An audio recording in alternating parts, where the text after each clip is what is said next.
This is the only hijacking in the United States that has been unsolved. This case is one of the most interesting things that I participated in the FBI. D.B. Cooper. D.B. Cooper. D.B. D.B. Cooper. D.B. Cooper. Le 24 novembre 1971, un homme entre dans la légende. Un acte si audacieux qu'il a défié la loi, la gravité et le temps lui-même. Il s'est présenté sous un faux nom, Dan Cooper.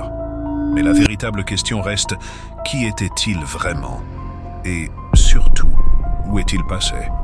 Ce jour-là, à l'aéroport de Portland, un homme élégant se mêle à la foule. Costume noir, cravate fine, lunettes de soleil opaque. Il achète un billet pour le vol 305 à destination de Seattle. Un simple aller. Pas de bagages.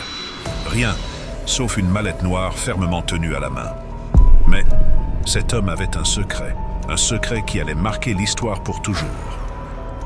Quelques minutes après le décollage, il passe à l'action. Calmement, il tend une note à une hôtesse de l'air. Elle pense que c'est une plaisanterie, mais lorsque leurs regards se croisent, il murmure d'une voix froide et implacable « Lisez, j'ai une bombe ». Il ouvre légèrement sa mallette.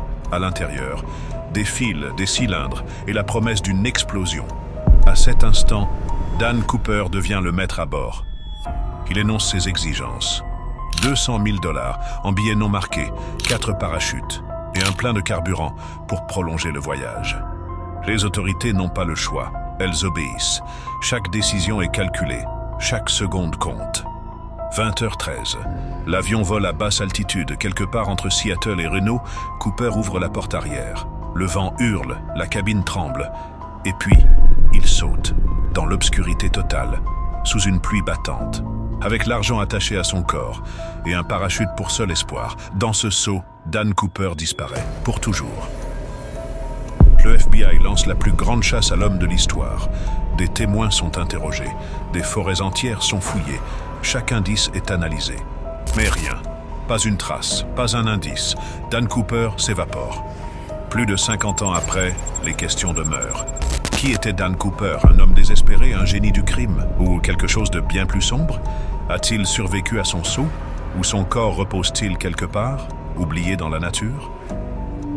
Dan Cooper n'a jamais été retrouvé. Son acte reste l'un des plus grands mystères de l'histoire. Un homme, un nom, une énigme. Et vous, que pensez-vous? Cooper a-t-il réussi son évasion parfaite? Ou est-il tombé dans l'oubli, comme tant d'autres secrets du passé? Si vous voulez découvrir d'autres mystères incroyables, abonnez-vous maintenant.